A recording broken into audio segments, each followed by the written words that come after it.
In the dark shadows, in the white cold, fearlessly we search for knowledge new and old. We drink the strong spirits and read ancient tomes, the order of the Abercast. We are the brave and bold.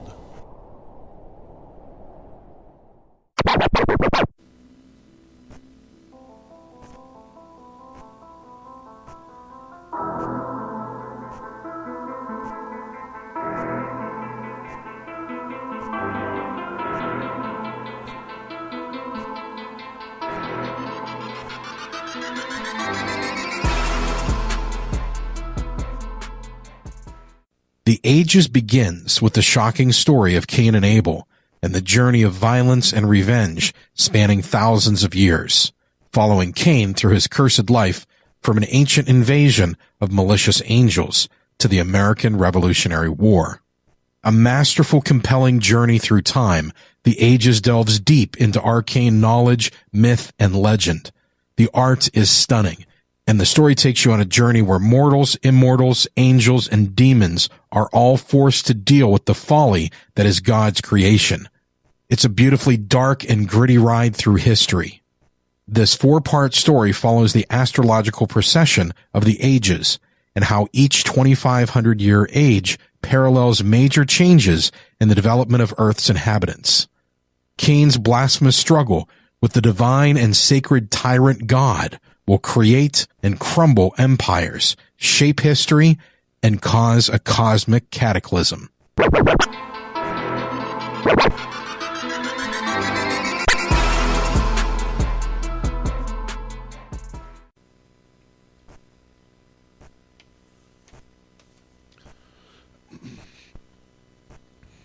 Thee I evoke, the bornless one, thee that didst create the earth and the heavens, thee that didst create the night and the day, thee that didst create darkness and the light.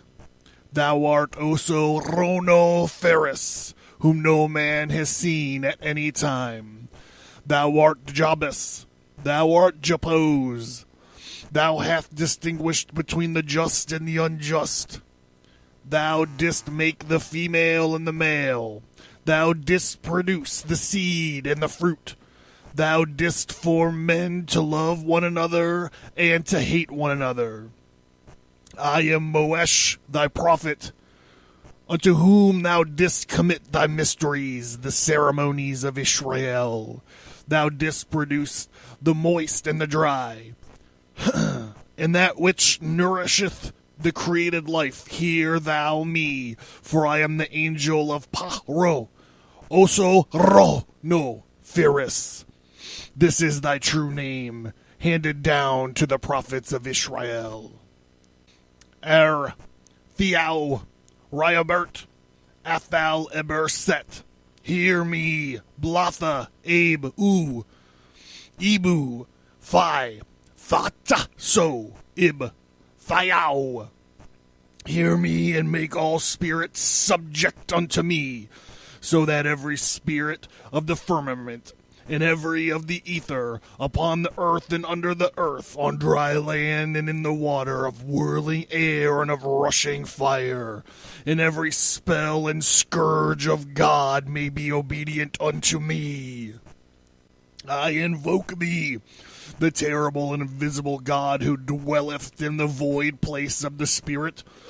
Ero, Gog, Oro, Brawau, Sothau, Modorio, Felleth thou, do, ape, the bornless one, hear me.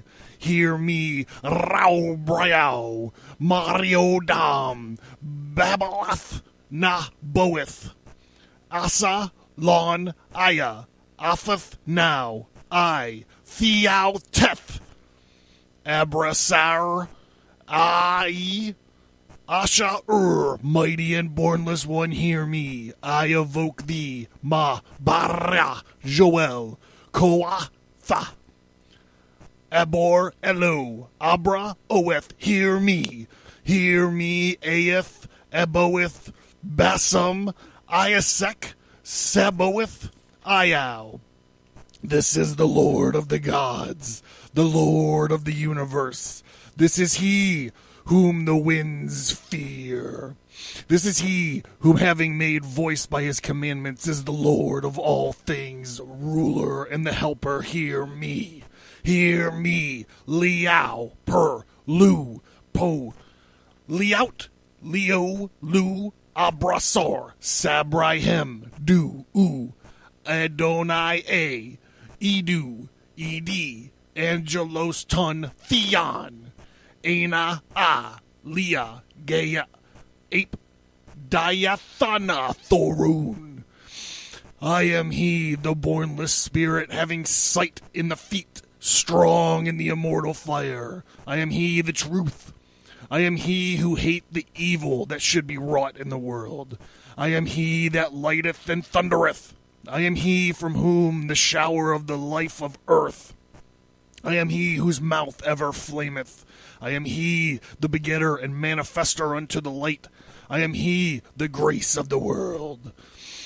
The heart girt with the serpent is my name. Come now forth and follow me, to make all spirits subject unto me, so that every spirit of the firmament and of the ether, upon the earth and under the earth, on dry land or in the water, in the whirling air or of the rushing fire, and every spell and scourge of God may be obedient unto me.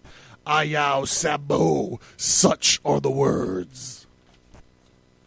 This is the preliminary preliminary invocation of the Lesser Key of Solomon.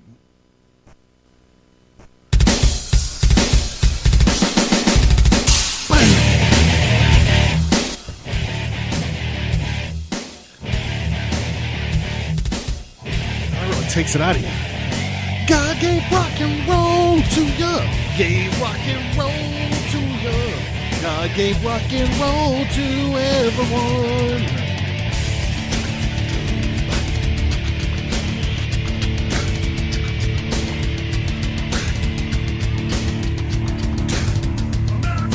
American, loaded mother with an evil slant.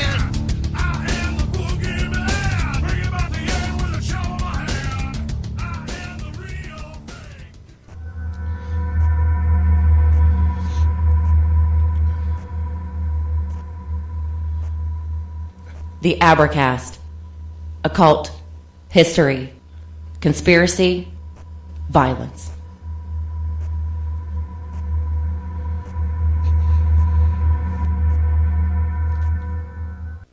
Next time I get invited to be the best man at a wedding, that's going to be my best man speech. But I'll tell you, reading it like that really takes a lot out of you. That's a lot of invocation, son. Trying to get all those names right. I fucked up a couple times, but I think I did a pretty good job. So thank you guys for tuning in.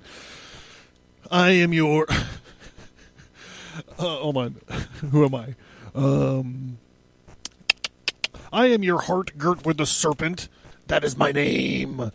I'm your home slice John. This is the Abercast. So that pretty much is going to set the tone, I think, for what the next episode is going to be. I'm going to try to get this done. I'm going to try to do this in one and done, but there's a lot of stuff here, and I feel like I kind of cheated you guys last week, so I'm going to make sure whatever happens, I'm going to make sure I'm going to get through all of this stuff as best as I can. So there you go. There's a lot of pronunciation challenges here for me, especially like when I'm reading out loud, which I'm not really comfortable doing just yet. Like, I'm a lot better than when I first started. Anyhow, that's enough of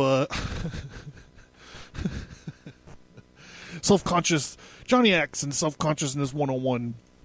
So I want to just remind everyone that a great way to support the show, I'm not going to do the whole rigmarole, I'm off of it, but I just want to point out that any rate and reviews on iTunes helps get new eyes on the show, and I want to keep growing. So we just had a record-breaking month last month, so come on, let's go. Let's pump up the value, pump up the value, pump up the value, dance, dance, do do do do do do. You know what I'm saying? Let someone know about the show. Do do do do do do do do do. That doesn't cost you anything. Do do do do do do do do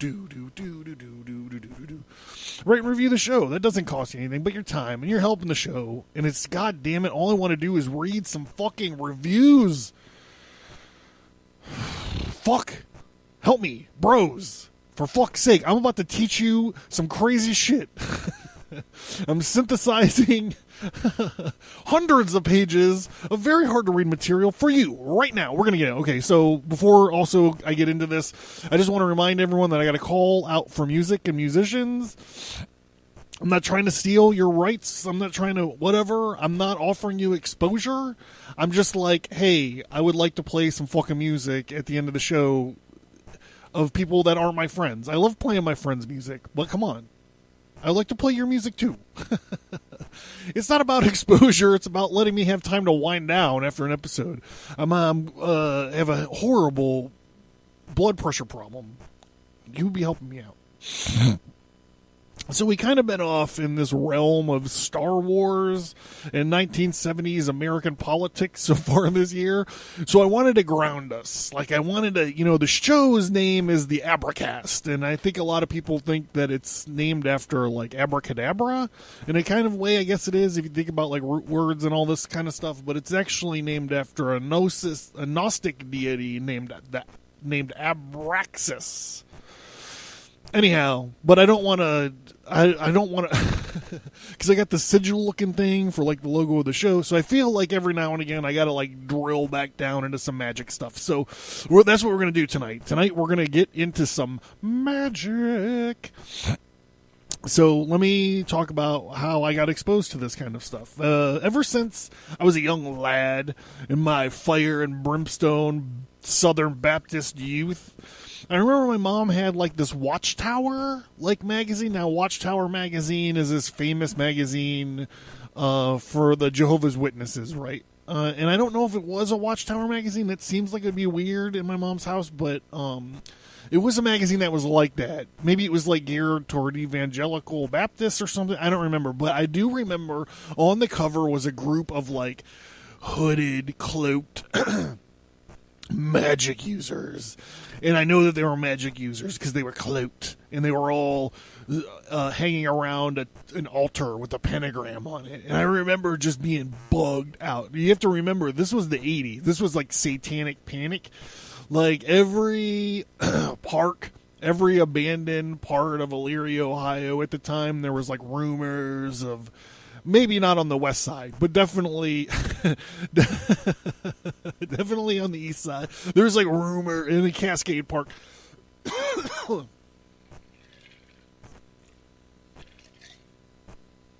I got to take care of this because I got a lot of reading to do. So I can't blow it all right now.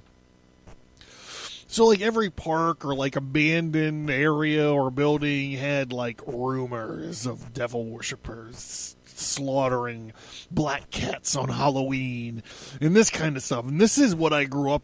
This is where I grew up in. And my imagination never really strayed far from this. And I'm like, this dark area, this satanic panic. It was the 80s, and I'm wondering, who are these people in these fucking robes and they're around this pentagram? Don't they know that they're worshiping Satan? So to couple with this, I also had a collection of the Jack Chick tracks. I don't know if you guys know what that is. It's like if you ever been to a Southern Baptist church, you know what a Jack Chick track is. It's this little like Tijuana Bible style comic book. It's like this tiny. It's like I don't know. Like I don't have a measuring device. I'll say like 2.5 to 3 inch by I don't know 4 something inches, and it's this comic. And they would print them in 2 colors. It'd be black and either blue, purple, or red. It seems like. I'm not a fucking Jack Chick track historian. I'm just telling you what I remember. But some of them would be so like salacious. And I used to keep like a little hidden treasure vault of like the real weird ones. And it was always like these devil worshippers and what happens to them when they die and they go to hell and they realize how awful Satan is. And there were some real crazy ones. And of course, Jack Chick, I think he got in a little bit of trouble because he had like some homophobic ones and stuff, and maybe there was some racial stuff going on. Anyhow, there was some inappropriate ones even for the time. I remember Jack Chick tracks being like taboo for a while. But those things got my mind racing, and I'm like, who are these people? Why are they wearing these robes and chanting and calling forth demons from beyond the void? How would they do this? Why would they do this? I would ask myself. I'm burning incense to ward off evil spirits. I should tell you guys, I have like a little mock-up of a Solomon's magic circle here, and it's pointing in the right direction now. I have my magic sword in case I want to banish anything. If you remember back to the Babylon working episode, like just in case I accidentally call anything forth, I can banish it with my magic sword. I got my incense going. I got everything cooking. Like I'm doing good. I'm not doing perfect. I would be what's called a little bit of a sloppy ritual magician right now. Really sloppy, actually. So I got these wires running all over the place. It's pretty sloppy. That's what I'm saying. So this image has never left my mind. It's always kept with me, and it's alive to this day in my work as with the comics. Insofar as I have a order of malicious magic users called the Order of the Shining Hexagon, who do this sort of nasty business. So tonight we're going to get into these last two questions. The last two questions were, how would they do this, and why would they do this?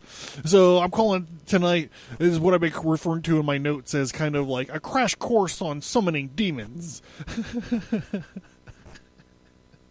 So we're going to get these last two questions, how and why. Tonight, dear listeners, mix thyself up a gin jihad. Hear me.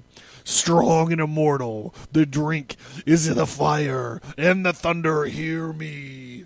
I am the begetter and the manifestor. Jin Jihad, come forth now and follow me, and make all your spirits subject to my command. Tonight, we will talk of the lesser key of Solomon and how to summon demons.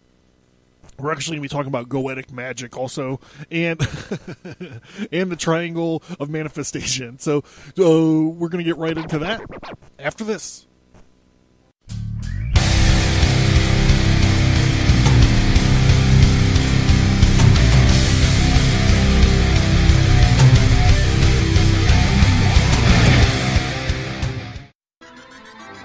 Have you ever lost something, like your keys or your phone, and you would do anything to get it back?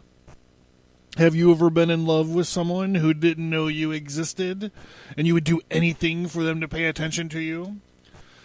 Have you ever wanted mastery over an art or a science, but never wanted to spend the time learning them?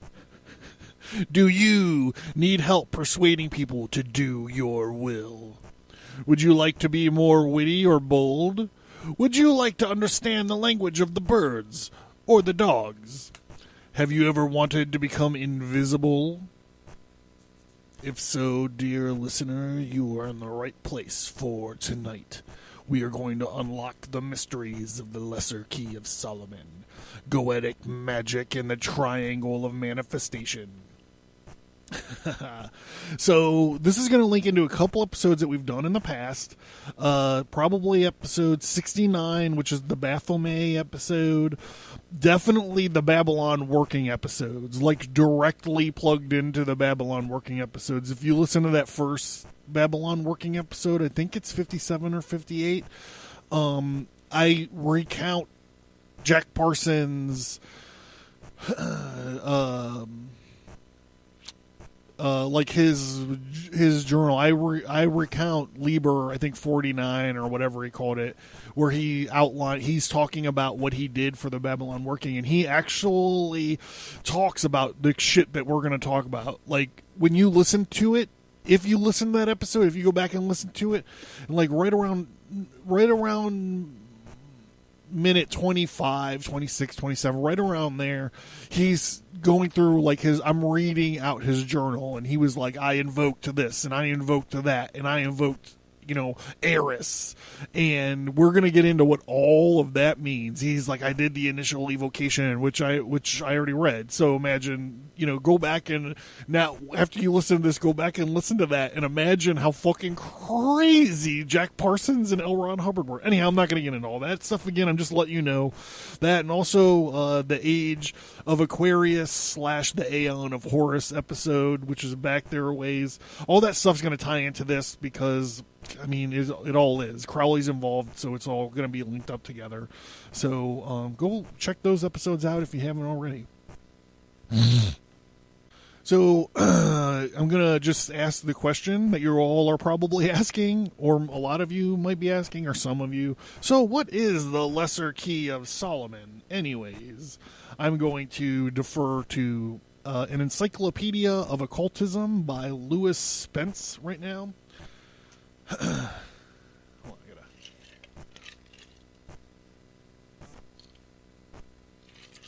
Oh, so good, so good. Okay, this is under the definition of Solomon, Key of Solomon the King, a magic treatise of medieval origin, of which a number of manuscripts are extant. It is supposed to be the work of King Solomon, but is manifestly and comparatively modern in origin. But it was probably written in the 14th or 15th century and is permeated with late Jewish ideas, and its chief intonation appears to be the finding of treasure and the making of such experiments as to have their object of interference with the free will of others. The power of the divine name is much in evidence as an entire work of an absurd combination of pomposity and nonsense. The Lemmegetten, this is what we're actually going to be talking about. They put it all under the same entry, but we're going to be talking about the Lemmegetten. The Lemmegetten is the Lesser Key of Solomon, is much more noteworthy. Its earliest examples date from the 17th century, and it evokes the hierarchies of the abyss by legions and millions. It is divided into 4 parts, which control the offices of all the spirits and the will of the operator. The first part, the Goetic magic, which is what we're talking about tonight, contains forms and conjurations for the 72 demons with an account of their powers and offices. The second part, oh boy, I told you I'm going to have problems with a lot of these. Theurgia Goetia deals with the spirits of the cardinal points, who are of mixed nature. The third book is called the Pauline Art. The significance of which the name is accountable. It deals with the angels of the hours, of the days, of the nights, and the signs of the zodiacs.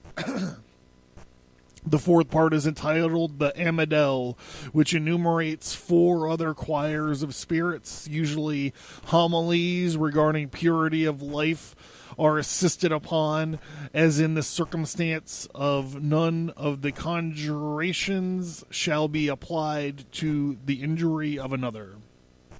So what we're going to realize real quick is that magic isn't something that you could just do instantly. Like when you're playing Dungeons and Dragons and like they're like, hey, there's a rock monster, whatever. There's a lizard man approaching to your right. What do? And the guy's like, fireball, fireball, fireball. In magic, you can't just do fireball, fireball, fireball. There is preparation. There's planning. There's a lot of things that you need to do before you can throw that fireball. Or let's just keep it in the same vernacular. Like if in the Dungeons and Dragons you're like, okay, I'm going to summon a demon. You can't just summon a demon. I mean, you can, but it's sloppy, bro. It's real sloppy. You can't just summon the demon. What you have to do is you have to know what's going on. So I'm going to try to, there's time that needs to be taken because their time is important. So there are many steps one must take before actually doing a ritual. The first thing one must do is to have a question or a request or a command.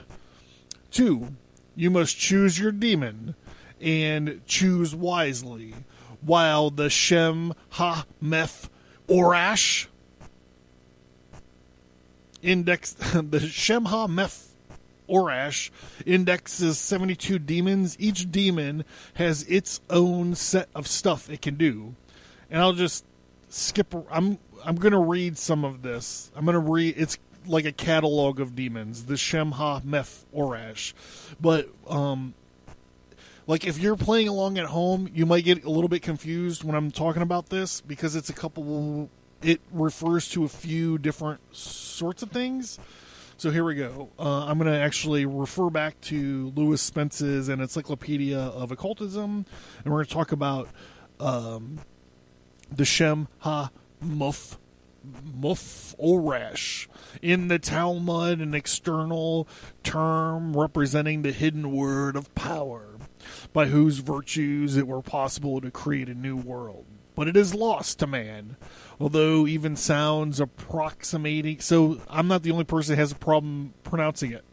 It says right here in the definition, approximating it to the magic power, and it is given to him who pronounces them dominion in the spirit world.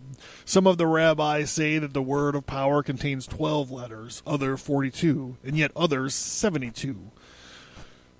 For our particular idiom, ladies and gentlemen, we are sticking with the 72. It's 72 letters. Oh, hold on, wait. It actually says it. So I'm going to continue reading of it so I don't have to rehash what I just read.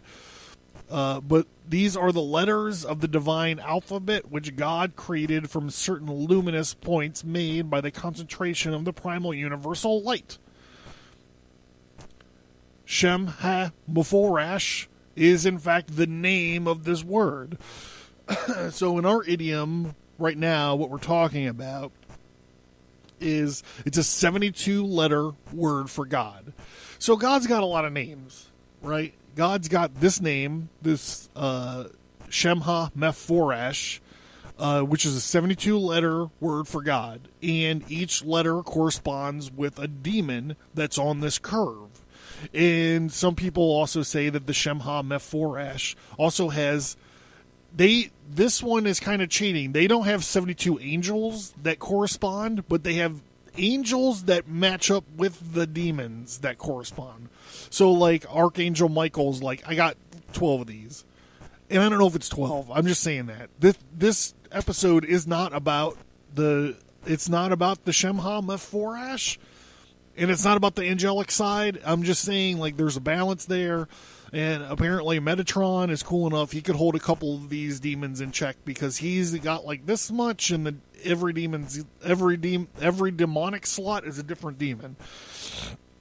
So it all has to do with the letters of the Hebrew alphabet, an angel that corresponds with keeping one of these demons in check or, like, balance. It's all about the balance. It's all about the balance, the balance, the balance.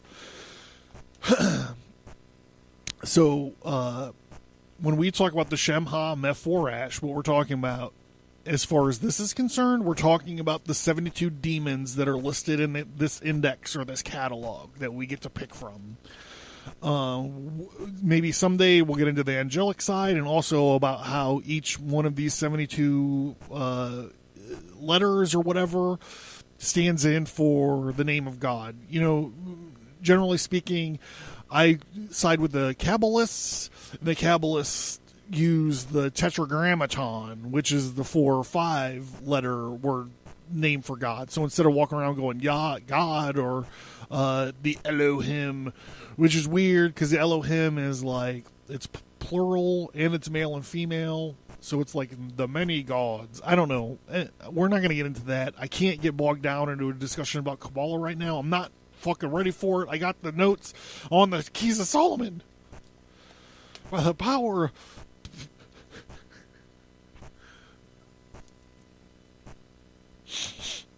All right, so I'm gonna read.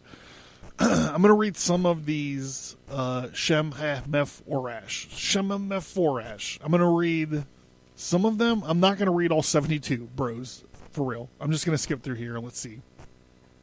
Hold on, I need to take a break before I do this. Need to take a break before I read a lot. I need to take a break before I read a lot. I need to take a break before I read a lot.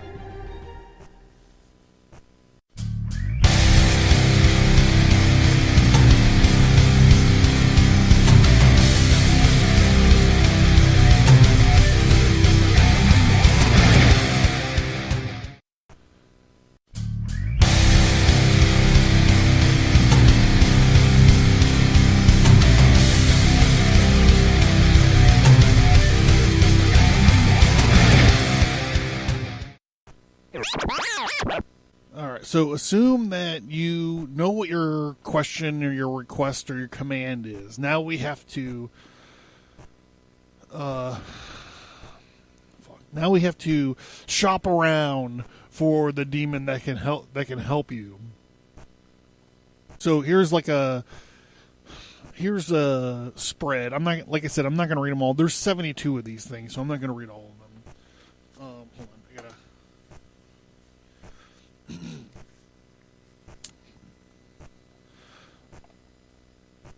Baal, the first principal spirit, is the king ruling in the east, called Baal.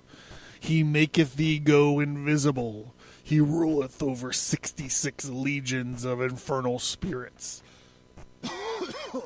He appeareth in diverse shapes, sometimes like a cat, sometimes like a toad, sometimes like a man, and sometimes all of these forms at once. He speaketh hoarsely. This is his character, which is used to be worn as a lament before him who calleth him forth, or else he will not do thee homage. All right, so we're going to skip down to 5, which is Marbas. The fifth spirit is Marbas. He is a great president and appeareth at the first in the form of a great lion, and afterwards, at the request of the master, he putteth on a human shape. He answereth truly of things hidden or secret.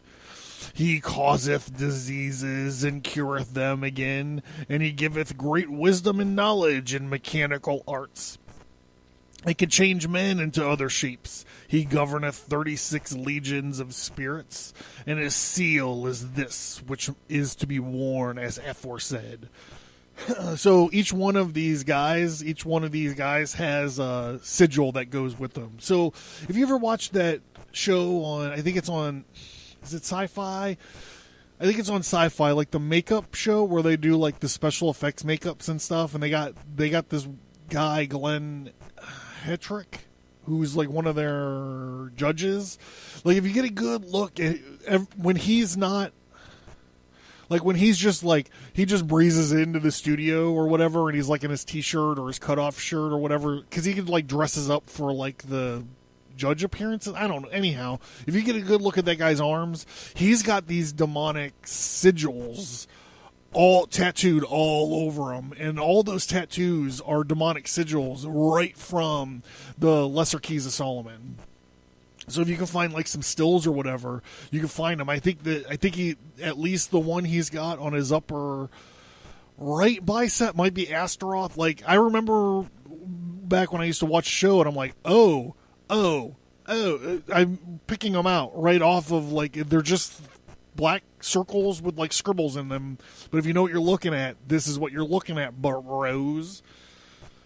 The only reason I bring it up is because they just says about this seal. This, when you hear them talk about this seal, they're talking about this. They're talking about these sigils.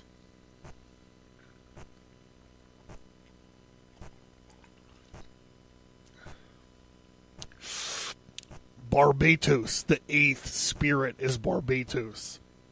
He's a great duke, and appeareth when the sun is in Sagittary, when 4 noble kings and their companies of great troops. He giveth understanding in the singing of birds, and the voices of other creatures, such as the barking of dogs. He breaketh the hidden treasures open, to have been laid by the enchantments of magicians. He is of the order of virtues.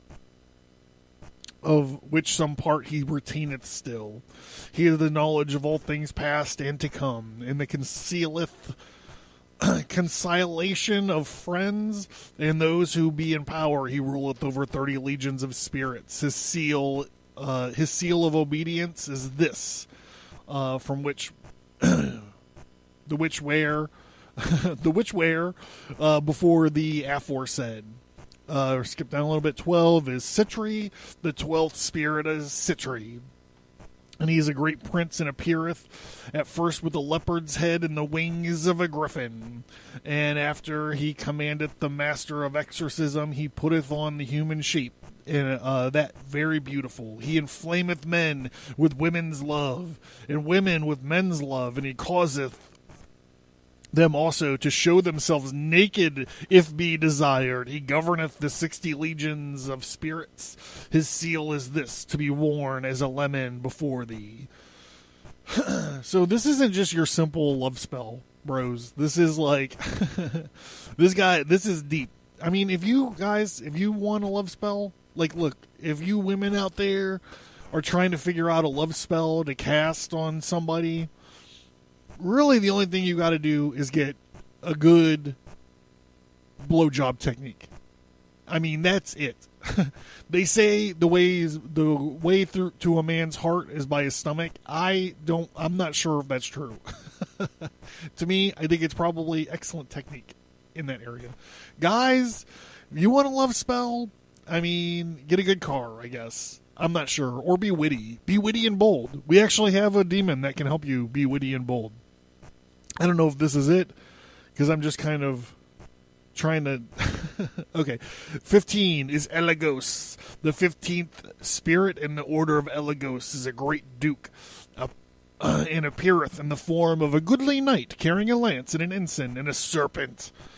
He discovereth hidden things and knoweth things to come, and of wars and how soldiers will meet, and call this the love of lords and the great persons. He governeth 60 legions of spirit. His seal is this. Again, the seal of Elegos. Glacia Labos is the 25th spirit. Is Glacia Labolus. He is a mighty president and earl, and he showeth himself in the form of a dog with wings like a griffin. And he teacheth all arts and sciences in an instant, and is an author of bloodshed and manslaughter. He teacheth all things past and to come. If desired, he causeth the love of both friends and foes. He can make a man go invisible, and he hath under his command the 36 legions of spirits, and his seal is to be this. Astaroth, the 29th spirit is Astaroth. He is a mighty strong duke, and appeareth in the form of a hurtful angel, riding on an infernal beast like a dragon, and carrying in his right hand a viper. Thou must in no wise let him approach too near unto thee, lest he do thee damage by his noisome breath. Wherefore the magician must hold the magical ring near his face. We're going to get to all this later. And that will defend him. He giveth true answers of things past, present, and to come, and he can discover all secrets. He will declare wittingly how the spirits fell, if desire, and in the region of his own fall. He can make men wonderfully knowing in all liberal science.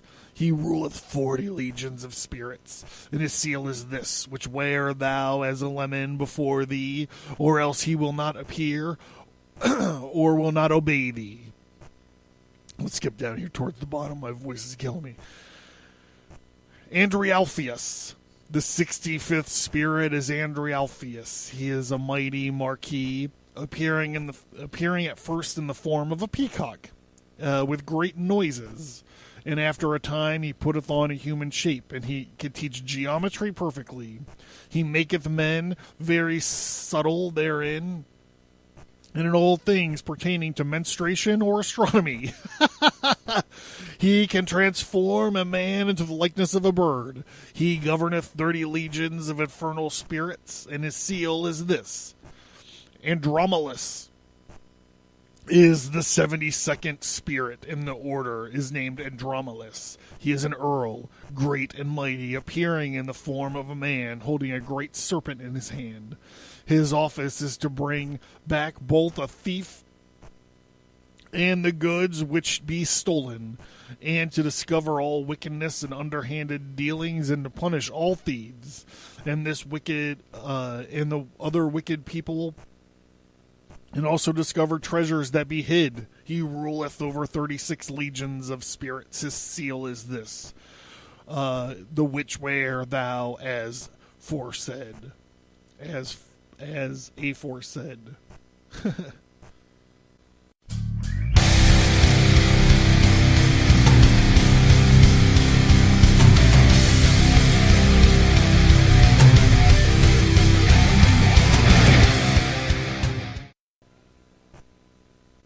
All right, so theoretically now we know what our question or our command or our request is, and we know which demon we're going to summon. This is only really half of the planning. Now we've got to look back and figure out the other parts of this cosmic combination lock. And to do so, we must check in with the section of the lesser key called observances or observations. So it seems like knowing which guy you need to talk to is part of the problem, and then you have to figure out when you could talk to him, what you need to talk to him, and what time of day you could talk to him. And all that is addressed in this section called observations. First, but we're going to the book. First, thou shalt know and observe the moon's age for thy working. The best days be when the moon, Luna, is 2, 4, 6, 8, 10, 12, or 14 days old, as Solomon saith, and no other days be profitable. So another way that people look at this, I'm not sure what the even numbers are all about or whatever, but some people look at this and say that all it means is it needs to be waxing. So it needs to be directly after a new moon when the moon's coming back. So think of like the cycle of seasons.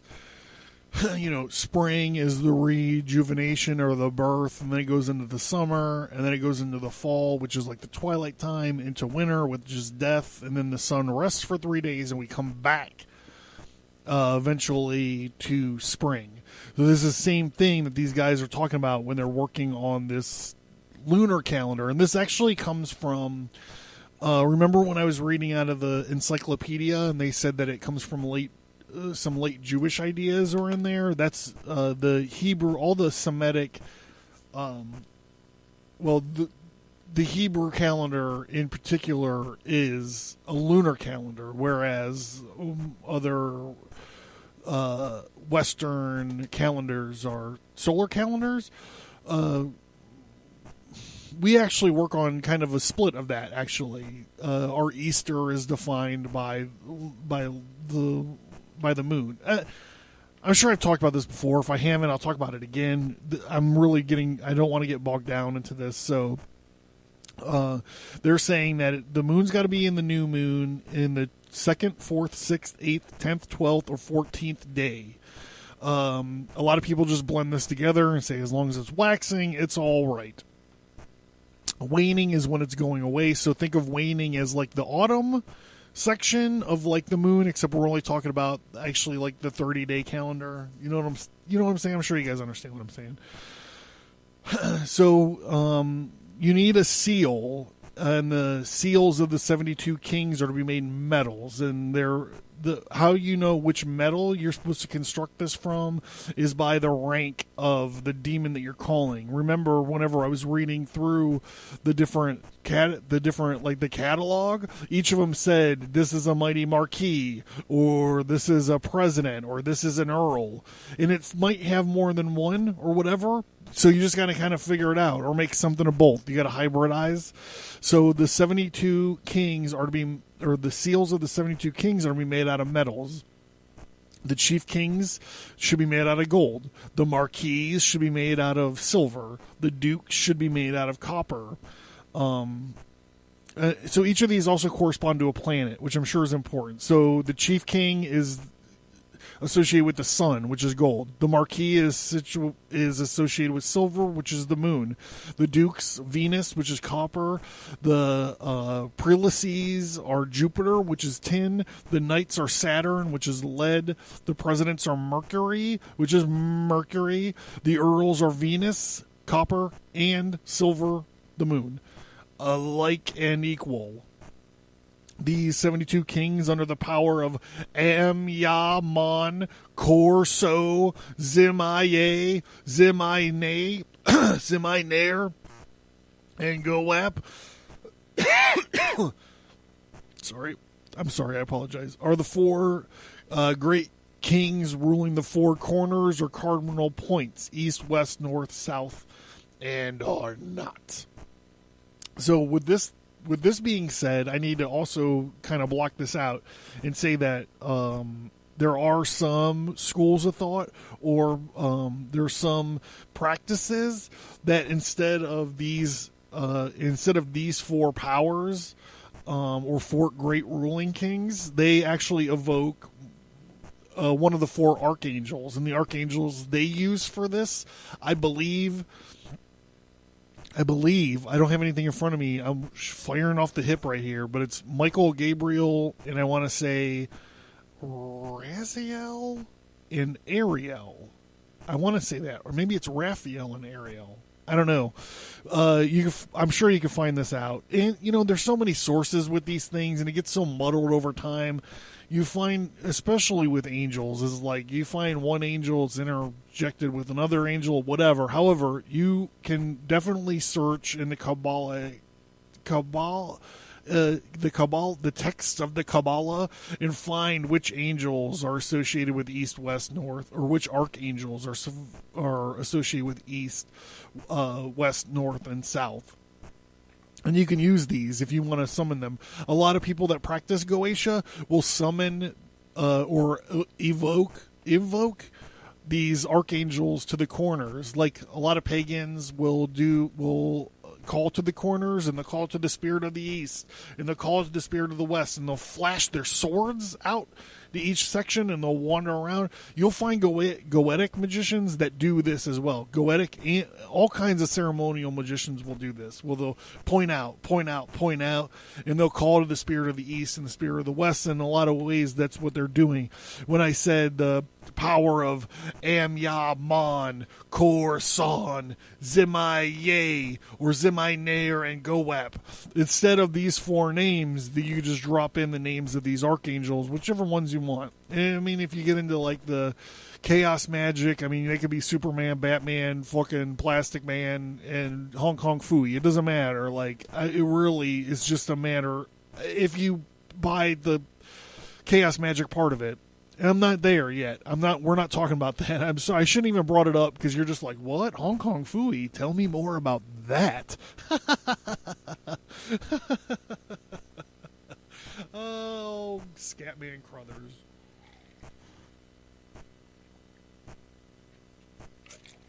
All right, more observations. To be called forth, except it be upon great occasions. But there are no invocated and commanded, and send such or such a spirit that is under the power and rule, as it's shown in the following invocations and conjurations. So this is what we're talking about. We can figure out what days we need to do these rituals. Now we have to talk about, according to their offices or their ranks, we can figure out what time we need to do these rituals.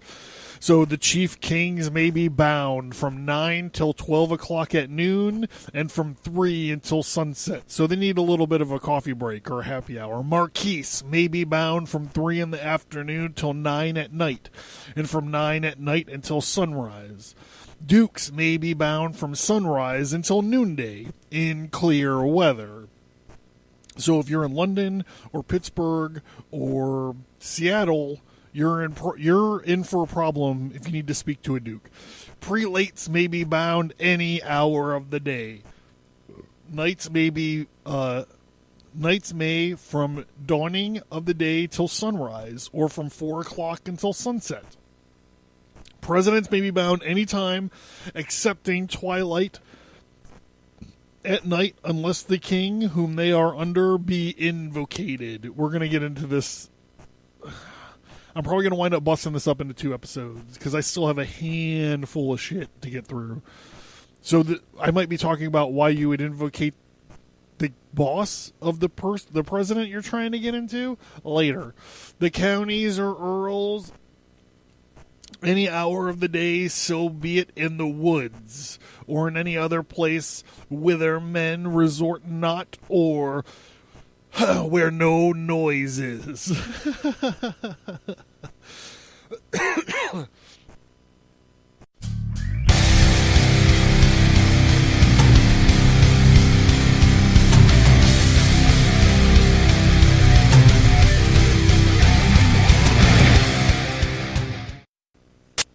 All right, so I'm gonna wrap this up, and we're gonna get it. We're gonna actually do a part 2 to this. I don't know if I'm gonna record it right now, or if I'm gonna record it tomorrow. I'm not sure, but I definitely have enough here to fill up another show. So instead of going wildly long and cutting stuff out, I told you I'm gonna fucking take care of you guys this time. I'm gonna hold you in my hands like a little. You know, like in the Dawn commercials where there's the little oily duck and they're cleaning the little oily duck off. You guys are the oily duck, and I'm the guy cleaning you off right now. I'm cleaning you off. I'm teaching you how to summon demons. I'll drop this all next week. I'm actually locked in my Fortress of Solitude. Apparently, we're getting some kind of crazy thing. If you guys look at my, Facebook, I was just in a line at the grocery store that had like 30 fucking people in it. Like, literally, Pittsburghers are crazy when it comes to weather. And I'm like, I haven't had a drink in 112 hours. I just need some tonic. And everyone else is like, wait, I need these French fries. Wait, I need this toilet paper. Wait, I need 12 jugs of milk. So, all right. So if you guys are with me, fine. We're going to finish this shit the next episode. If you're listening to this, it's already fucking available. We're going to do this right, like back to back to back. Bam, bam, bam. So thanks again for tuning in. I hope you guys had fun. I had a lot of fun this episode, and next episode is going to be great because there's a lot of like heavy metal invocations and stuff, which I'm really looking forward to getting into. I hope you guys learned some useful fucking shit, and I want you guys to help me. I want you guys to help me so bad.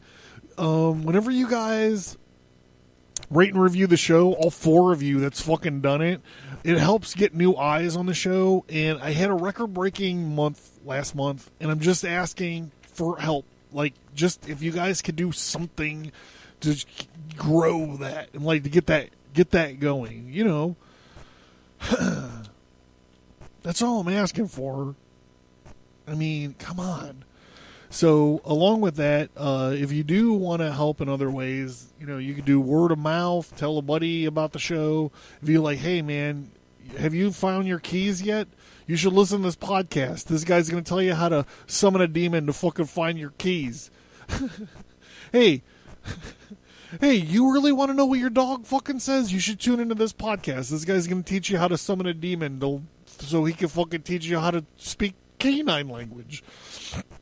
Regardless, I appreciate having you here. Thank you guys so much for letting me into your day.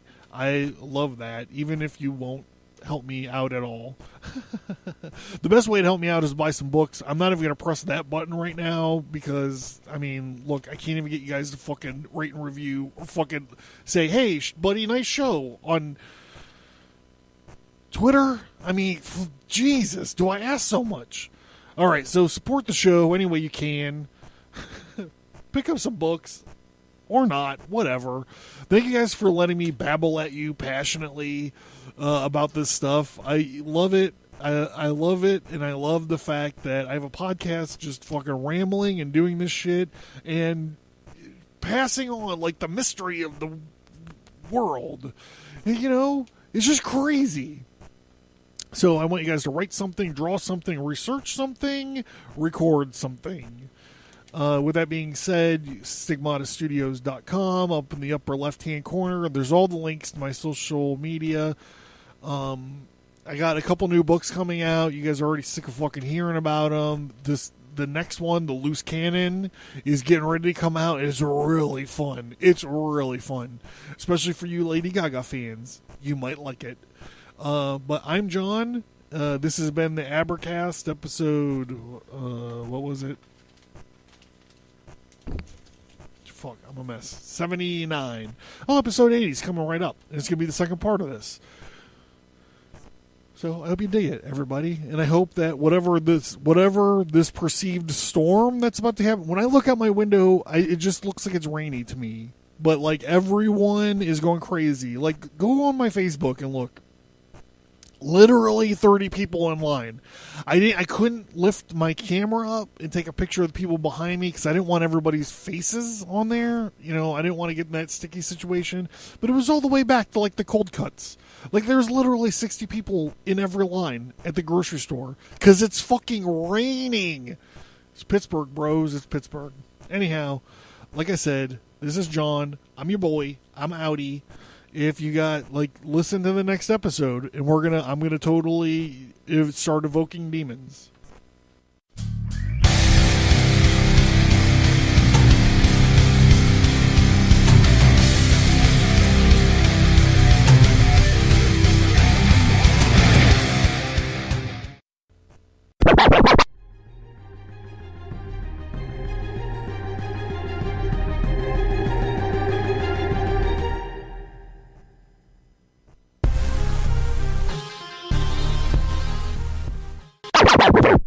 Vienna, 1683. Today is September 11th, 1683. The mighty army of the Ottoman Empire, led by the savage and radical terror troops of the Dar al-Harb, surround the walled city of Vienna and begin a siege to break the golden apple of Europe and kill, enslave, or convert all of its inhabitants. The valiant citizens stand against the tyrannical army with the steadfast leadership of Count Ernst Rudiger von Stromberg, the help of the ever-living rebel, Cyrus, the Dead Guy, and the hopes of the faraway King Jan Sobieski III and his army of flying hussars. The Vienna 1683 comic is available right now from Stigmata Studios at stigmatastudios.com and on indieplanet.us.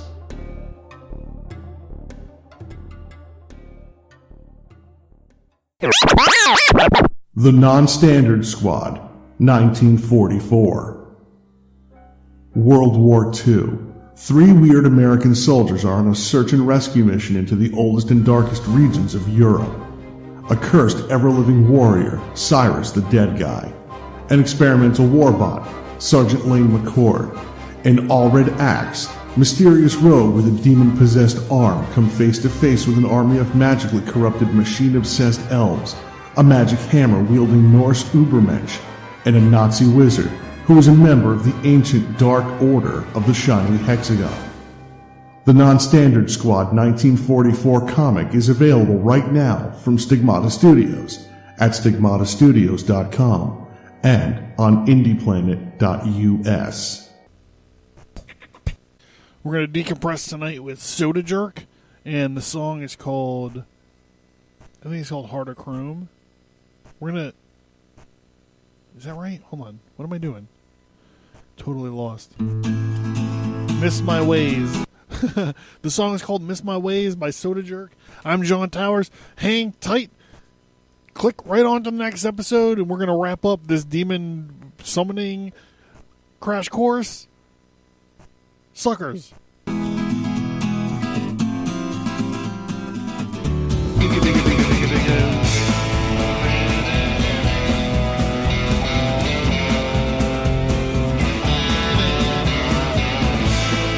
Was it just a curse? Why do they never stay? My heart's just like a hearse, driving them away.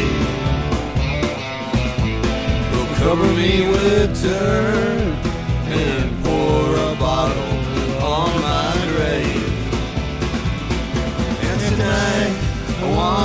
say that you miss my ways, that you're coming back again. 'Cause you can tell by my face that I'll take anything. Anything.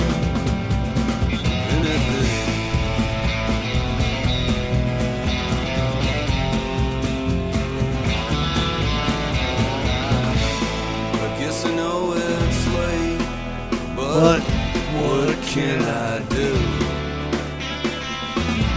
Our love's just like a knife fight in a telephone booth.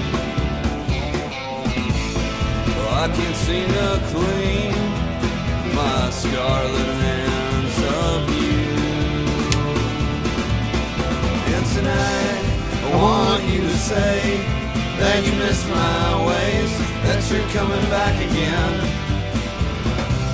'Cause you can tell by my face that I'll take anything.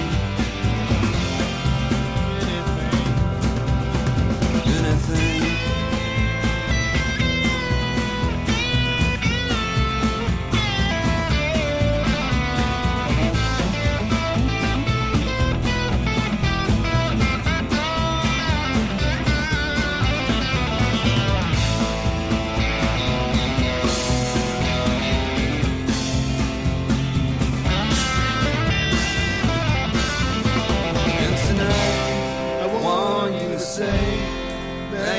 My ways, that you're coming back again.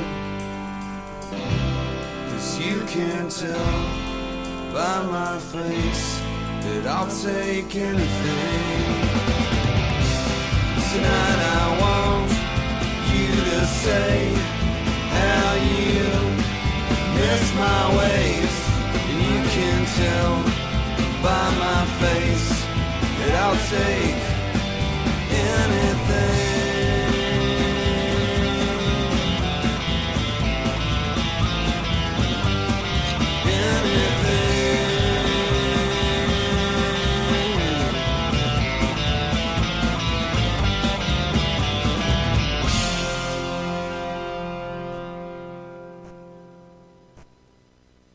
All right, stay tuned for some demon summoning. I summon the demon. A lot of heavy metal lyrics, inspiration coming up. You want to write your own demon summoning stuff? Here we go. You don't want to read through the Lesser Keys of Solomon? Just stick with your boy. I got you covered. Here we go. Devil horns, straight out, goat skull.